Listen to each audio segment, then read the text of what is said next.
Now, technically, this video that you're about to hear me go on would qualify for my second channel, Nirvana Speaks, in which you will also find that uploaded there too. But seeing that this video is relevant to a topic we do on the main channel, let's get some main channel love.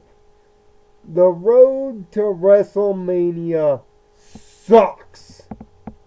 Not only does the road to WrestleMania this year suck, it may be the worst ever. Now, I will be the last to tell you that on the actual night of WrestleMania, everything will go roses. It usually does because it's the one time of the year where the WWE doesn't have a foot up their ass and all the talent actually delivers the goods. For 364 days for the casual watcher, wrestling can be a bore, but at least for one day a year, especially for me, seeing that I take the actual day and the actual event of WrestleMania extremely personally, it is the single most important day of my year. You heard me. It's bigger than the Super Bowl. It's bigger than anything that I practically do here. It's the biggest day ever. How do you know? For the lead up to WrestleMania 30, the one where Daniel Bryan ends up triumphant at the end of the night. In the lead in, I decided to watch all 30 WrestleManias pretty much straight using the then new WWE Network. I marathoned every WrestleMania ever for a 2-week period. That's how much this singular event means to me. I even label it my second birthday because my age and its age is the same. So what makes this year particularly different in my enthusiasm for the show of shows, or as they're calling it this year, the ultimate thrill ride? Well, if you consider a thrill ride a C-class level, job, and, well, a myriad of a year's worth of bad booking decisions, a horribly prepared for and equally more horrible brand extension executed, plus one of the most lazy, predictable, and downright unenthusiastic and creative lead-ins in WWE history, I have to literally go back 20 years to find a WrestleMania this bad. Meaning WrestleMania 8, then you, sirs, are in a lot of trouble. From the Bray Wyatt-Randy Orton feud starting now, with Randy Orton seemingly burning Sweet Apple Acres to the ground, but no, you won't hear Applejack or Granny Smith or even Big Mac or Appleboom screaming in pain for the fact that their houses are burning to the ground. No, they'll be screaming in pain because this match should not have been happening now. This match was due to happen in October, but due to Randy Orton's injury, it's been pushed back to now. And Bray Wyatt just so happens to be your WWE champion, at least for the next 3 weeks.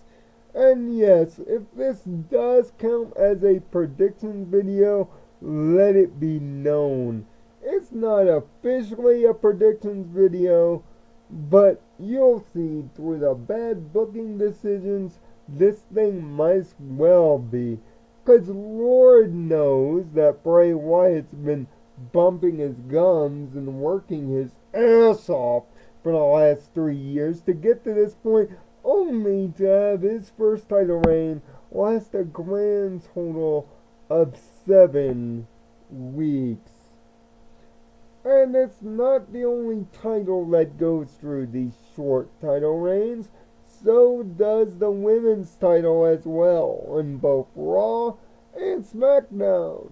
I mean, when you have literally people getting pissed off that Bayley retained at Fastlane, you know you have a major problem on their hands.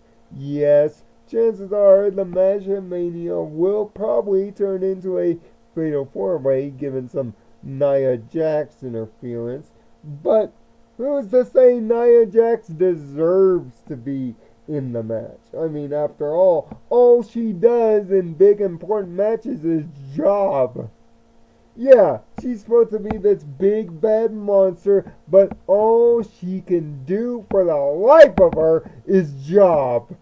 How do you know? 'Cause Bayley made her go night-night back in NXT. Remember how she won off of a sleeper old WWE? Oh, you don't.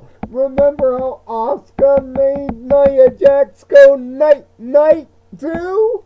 In trying to take a NXT women's title that no one for over a year has been able to take from the Japanese assassin. I mean, shoot, Asuka might as well be a member of Assassin's Creed with a hood, hidden blade, and everything, 'cause everyone just straight dies. Their career momentum, whatever momentum they think they were getting, and any shred of their credibility with Asuka just plain dies. And Nia Jax was one of the first victims of this cold-blooded assassin, and she hasn't recovered yet. And the fact that you let Sasha Banks roll her up last Monday to be in the title match at Mania just shows your ineptitude. Yes, the Dean Ambrose and Baron Corbin storyline is actually one that actually works. And I'm actually looking forward to that. But is anybody actually looking forward to the Undertaker Roman Reigns?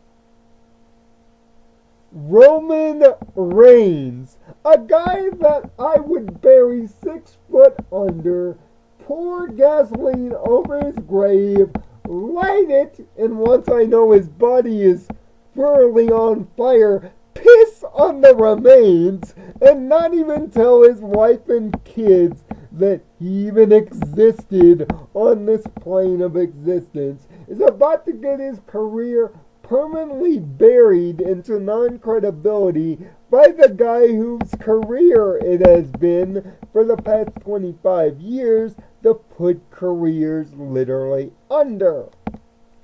And you had a more interesting match and practically teased it only to let the rest of us down in the world by having Braun Strowman and The Undertaker in the same ring. That would have been interesting, except for the fact that Braun Strowman took an unnecessary loss to Mr. Reigns.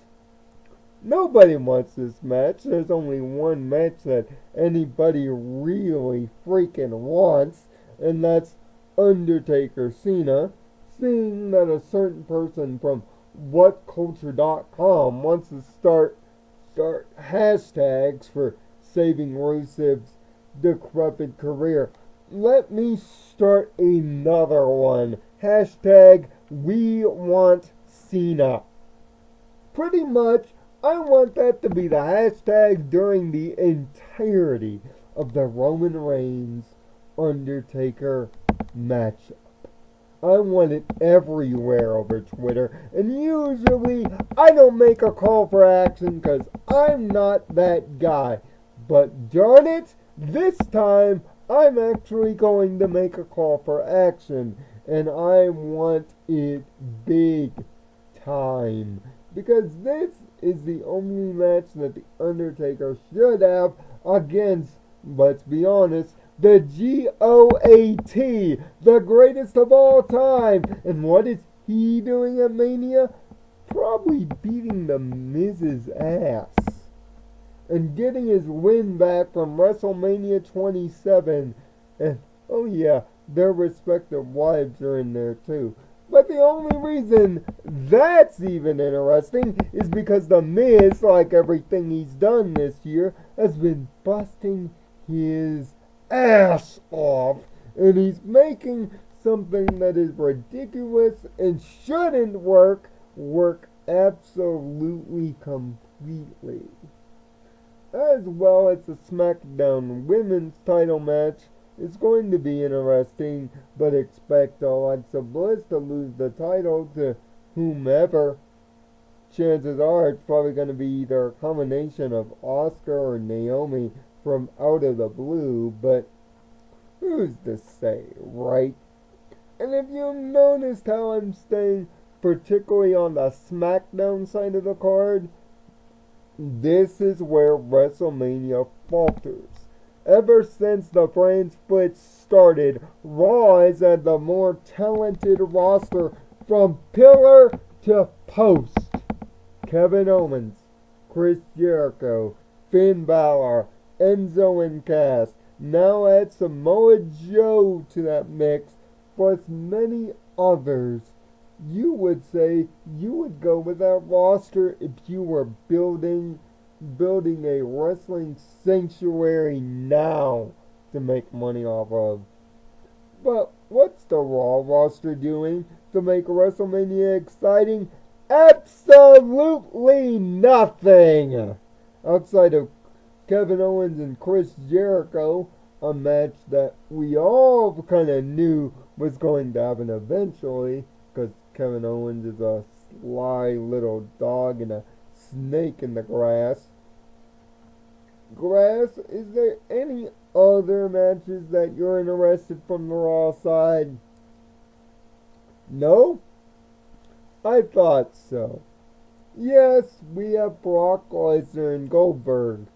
That really doesn't need the Universal title, as Jay from PWF Empire lightly said yesterday on the PWF Empire channel, that so much so that Brock Lesnar and Goldberg don't need the Universal title in their respective feud, that the Universal title needs Brock Lesnar and Goldberg.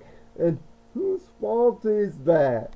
Well, the fault of the guys at Orange County Choppers not having an original idea to save their breath. And Vince McMahon, nor Triple H, nor Stephanie McMahon understanding that you are pro wrestling. You are not UFC. Your titles don't have to look generic and have stupid hubcaps. They can actually have, I don't know, creativity. Why? Because you're an entertainment brand. And the fact that no one saw the Universal title before SummerSlam, idiots.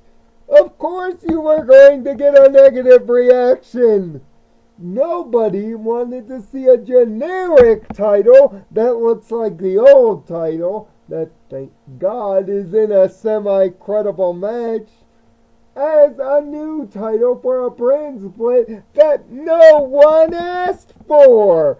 Of course, SmackDown's the better brand because the Raw writers are complete and utter numbskulls. Even a match like AJ Styles and Shane McMahon will work because AJ Styles is a god among men, just like Bray Wyatt is.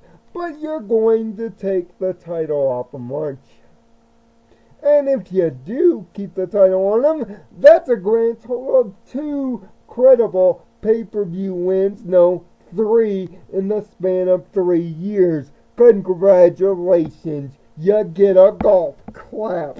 You really think I'm excited for this road? No, I'm not. Because it's been a year's worth of just horrible decisions, and when you add 3 years, and especially an entire year and a half to build your new young town into the spots where they could take main event spots. I mean, when Mojo Rawley has the opportunity, Mojo Rawley, a guy that couldn't even win the NXT Tag Team titles, just like Enzo and Cass, are going to have their probably star-making moments at WrestleMania 33 in front of 70,000. What does that tell you? It tells you the entire thing was a mistake, and this road to WrestleMania only highlights it. There's a reason why people can't turn off NXT, because NXT and the WWE right now is the only brand that freaking works, that people are excited for, that people actually want to see. Now, granted, I may be talking straight to a minority, and that minority might get vocally pissed, but let's be honest and take the blinders off. This whole thing has been a walking disaster area, and trust me, don't even get me started on the cruiserweights. That's an entirely different subject for an entirely different video. But yes, even they're victims too. Everyone is a victim. Everyone that picks up a ticket may enjoy the actual wrestling that takes place there, and God hoping that you do. 'Cause Lord knows, it needs to be a fantastic night to make up for the disaster that awaits us in just 25 days from now. But if this thing does turn into a stinking pile of nothing, well, they had a year's worth of screwing it up. You know what they say about shining a turd? It's not possible. It's still a turd. And this thing might as well be the Power Rangers Dino Thunder and fall into a giant sinkhole. I'm Nirvana Sparkle. I, as well as you, hopefully will find peace in your own Nirvana. We'll see how this goes.